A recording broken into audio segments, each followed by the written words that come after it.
Howdy! I am just gonna make a little video today.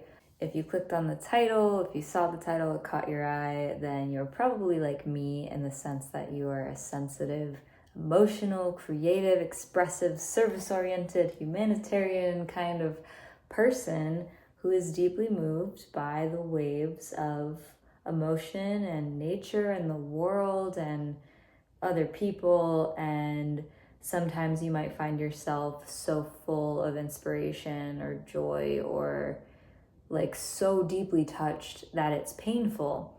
And you might struggle with finding ways to channel that energy. I know it's commonly like a thing amongst a lot of like sensitive, watery type people, emotional people, artists, usually, that we're really touched and moved by everything around us. And when we steep ourselves in an experience that feels like it just touches our soul on so many different levels, like I had an experience like that today, and I have them every now and again. You know, they're not like super frequent every day all the time, but you know, I'm making this video because I had a day like that today where I felt like, my prayers were literally answered in profound ways. Words were spoken out loud that I had prayed to receive. And it was just kind of funny and ironic, but also made sense because I know, in my experience, God listens, and my prayers always get answered in ways that I often don't expect, but a lot of the time in very specific ways that I ask for. Today, I felt like one particular prayer of mine was answered, and that prayer was to have a community of people to enjoy exercising my like subtle awareness abilities. If you know anything about me, you know I'm an artist, I'm a sensitive person. I love playing and dabbling in the subtle realms. I love feelings. Feeling feelings is genuinely one of my favorite things to do, and I'm really good at it, and I can go so many places within my own inner world, and that is where I source inspiration for my art, my writing, my creativity, the things that come from my soul. It's this incredible life force that is so rich and so big that sometimes it's painful. And this is the reason I'm making this video, is for people who can relate to this, feeling this sense, feeling this bandwidth so wide to feel feelings that sometimes you need help moving through it and moving with it and channeling meaning with it. Because it's not about distracting ourselves from it. I don't believe in that. I don't buy into it. It doesn't work for me. I need to harness the feelings, and I need to anchor them in my muscles and act on them and take them and then put them into something, whether it's writing or speaking into a video to hopefully, inspire or serve other people. But that's exactly what I want to get into in this video. I'm just going without a script, so bear with me if I'm being redundant. But I wanted to share some questions or suggestions on things that I just thought that could be useful for you if you find yourself in a situation where you maybe experience the best day of your life, or your prayers get answered, or you're just feeling really high in life and you've just received so much of this beautiful inspiration that is going to feed eventual projects that you'll create or services that you will act on later in your life. I kind of just said it right then and there, but one of the things that can be really powerful to do in order to release this energy and utilize it in a way that brings a sense of groundedness and allows you to like release the joy without, how do I put it? Joy is such a gift, and pleasure and inspiration. It's the way that I use those energies is as if they are resources and materials for creation, because ultimately they are. And I think the more you're kind of able to play with these senses, the more you're able to feel, the more pain you're also going to be able to feel and the more discomfort you're gonna have to navigate when it comes to expressing these things. And that's, that's part of my, it's part of my challenge, but it's also part of my blessing. And I'm really excited and happy to just talk about it and share about it and whatever. But I wrote some notes. I'm just gonna read them out loud. And I wrote, what to do with excess inspiration / creative overwhelm. I have to sneeze. It went away. Joy fills me up, sweeps my soul into 7 of Cups energy. And if you are into tarot, I'm referring to the 7 of Cups tarot card, which is the archetype of this emotional, wistful, dreamy, in-betweeny, like liminal space. And it's the emotional, like sensing, feeling quality having to do with like possibilities and dreams. So it pertains to dreams and imagination and things like that. And I find myself in that energy, and I find it excruciating to like hang out there for too long without doing something about it.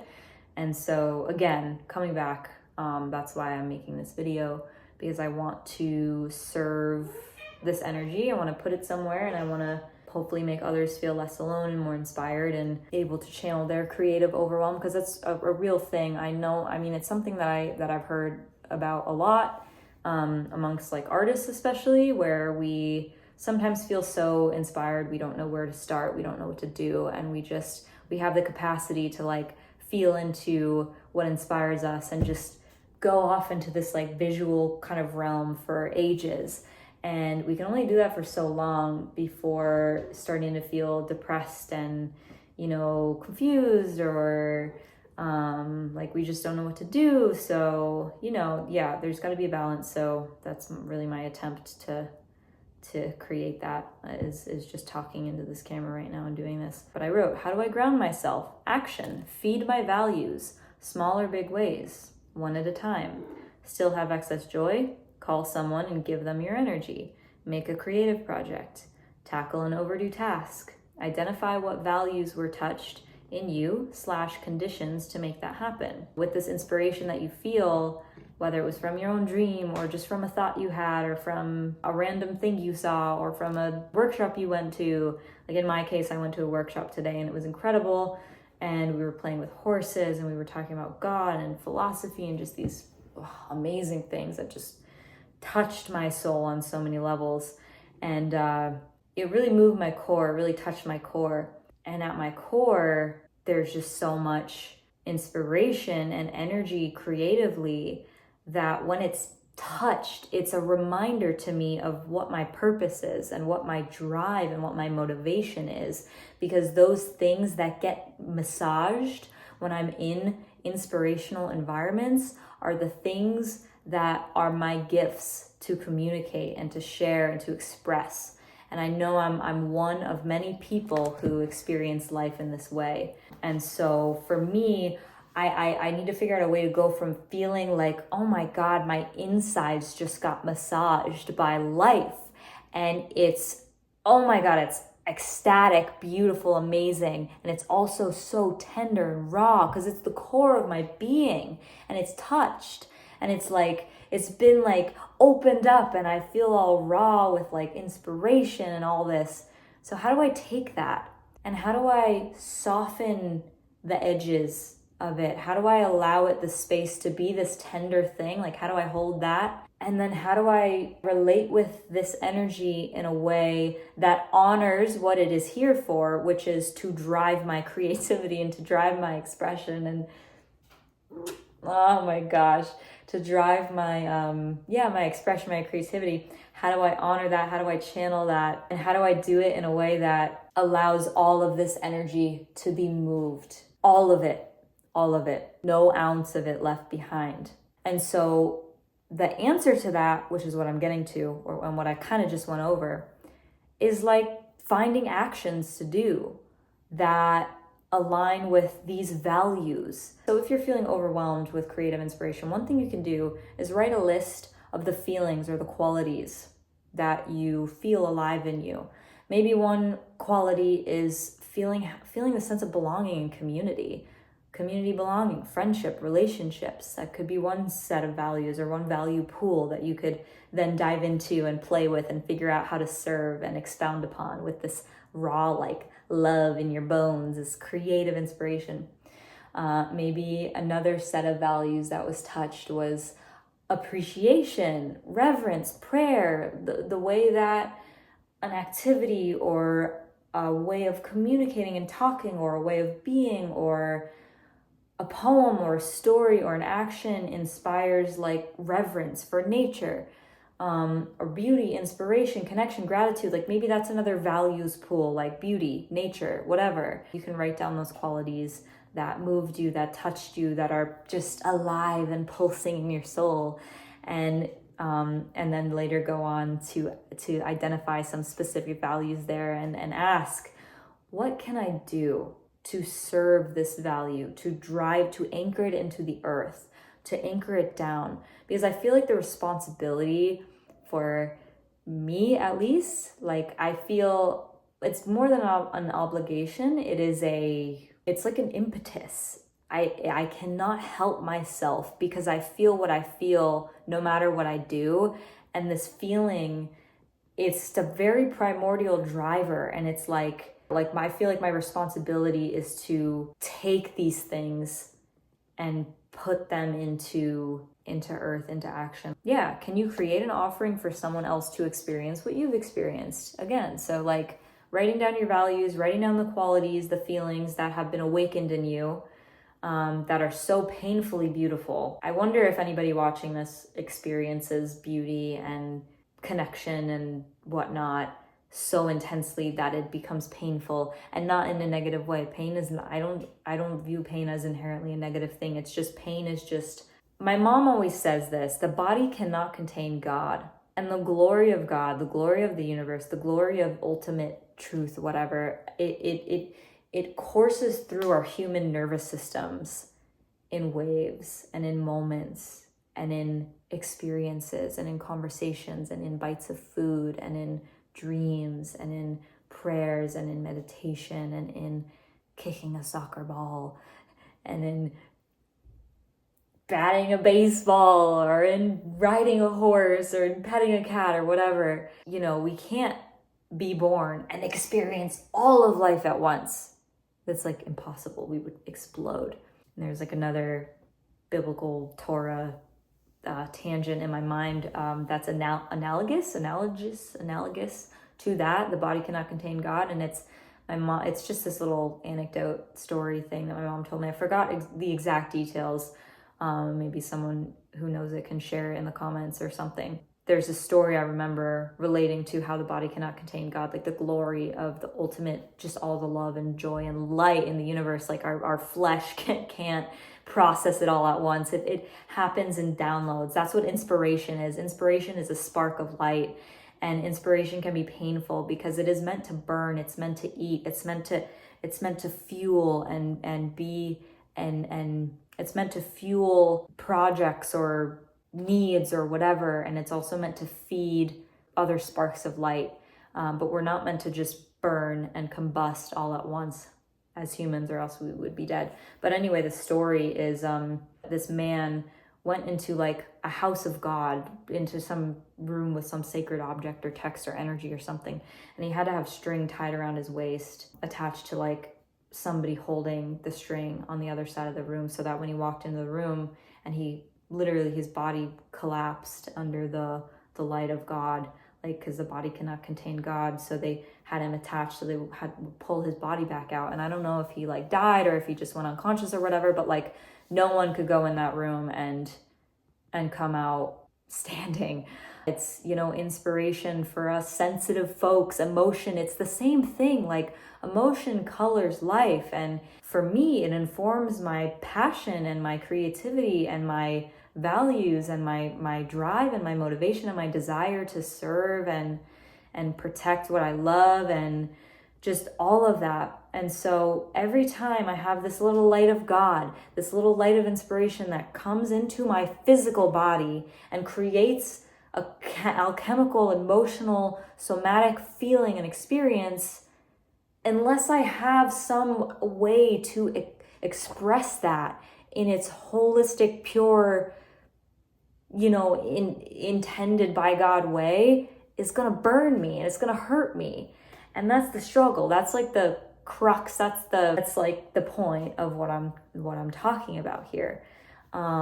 So I hope that this was helpful and resonant for someone who needed to hear it. I'm sure I could watch this video back and think of so many words that, oh, I would say this there, I would say this there. But ultimately, words are words and energy is energy. And I just really hope that the energy translated.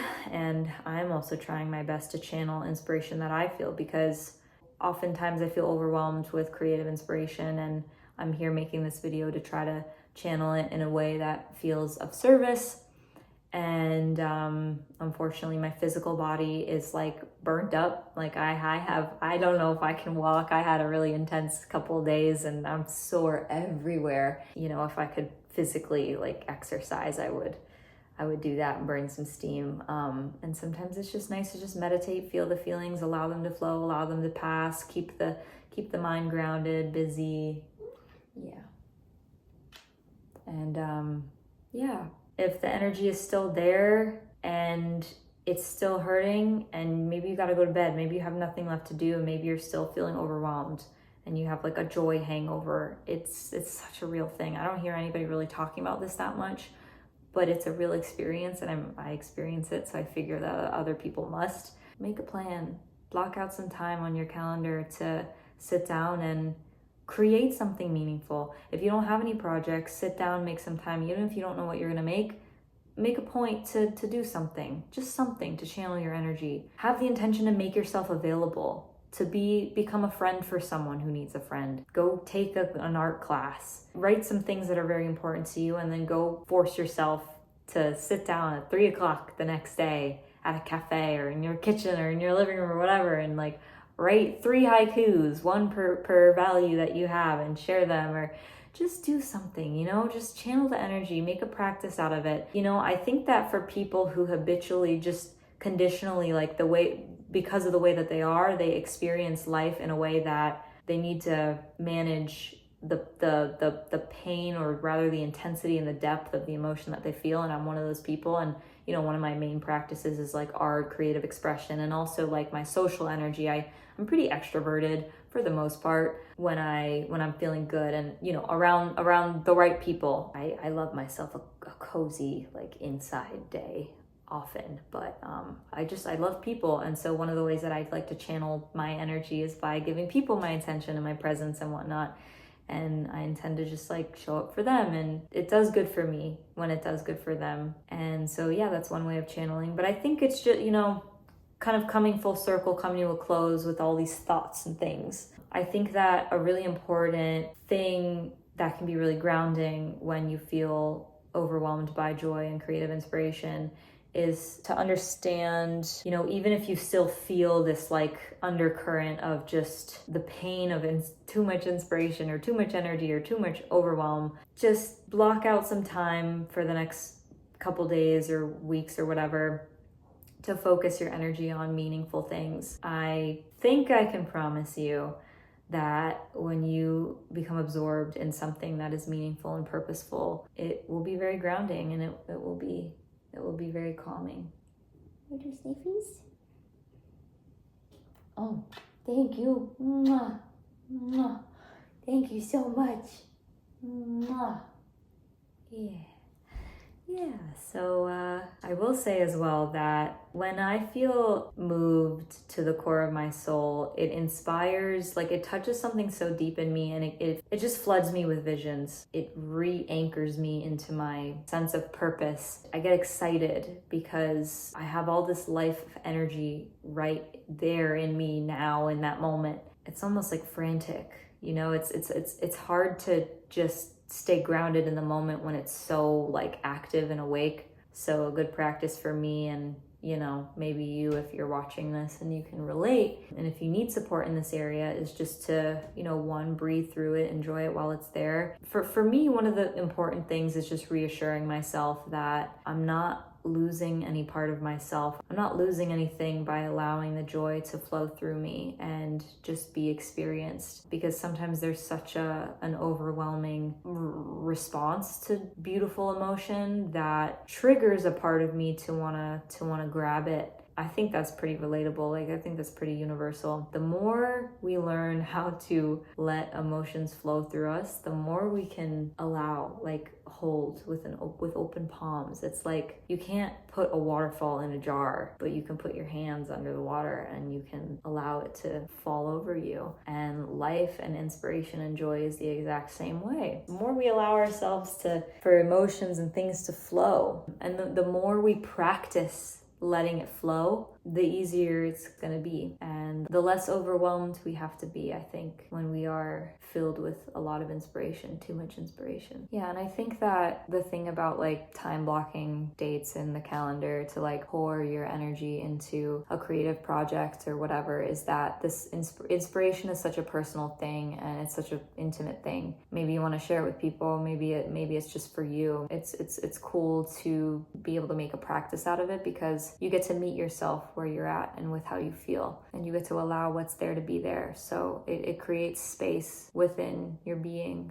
to actually process the physiological emotion of it, and also be of service at the same time, and open you up to be more available for life, and more available for connections, and more available to love the people around you, and to embrace yourself, and to feel free, and just all this good stuff. So this was my therapy. This was my processing. 30 minutes of just talking out loud and sharing it with people who want to be a part of it with me. I always attribute this way of sharing to my moon in the 11th house. If you're into astrology, you'll know what I'm talking about. Moon in the 11th house. If you're not into astrology, I'll kind of just give you a little explanation and then I'll wrap this video up. But the moon, where your moon is within your natal chart, every planet carries a different energy, different significance, and the moon represents the internal landscape and your emotional world and the mother archetype, feminine, nourishment, lunar, like subconscious, inner world. Like those qualities are associated with the moon in astrology and in general. In the wheel, the astrological wheel, we have 12 houses, and each house is home to a different set of energies in life. Opposites on the wheel represent opposites in real life, like physical, metaphysical, identity, self-identity, other, book knowledge, experiential knowledge. It's, just polarity. And the 11th house relates to the public, friendship, community, global affairs. The general public, the collective conscience. And with my moon being in the 11th house in the sign of Virgo, which is a very service-oriented sign, very tedious, detail-oriented kind of, they tend to be very giving and very calculating, and they pay attention so they can serve and meet things, and in a very like detail-oriented manner. The moon indicating like how I derive nourishment and how I experience emotions, being in the 11th house in the sign of Virgo. What I'm doing right now, I'm opening my heart, I'm processing my emotions in front of a camera and putting it on YouTube. And that's very like, I'm sharing my inner world and my processes and my insights with the public as a way to be of service, hence the Virgo. And to process my internal world. I just enjoy it a lot. It comes natural. It's fun for me. I kind of like get a little nerdy about it anyway. So Virgo moon in the 11th house, Vedic astrology. Lunar astrology, lunar centric instead of solar centric, Vedic astrology. So anyway, I'm gonna wrap this up here. Thank you for being here. Before I go, Butter, do you want to say anything to everybody? Okie dokie.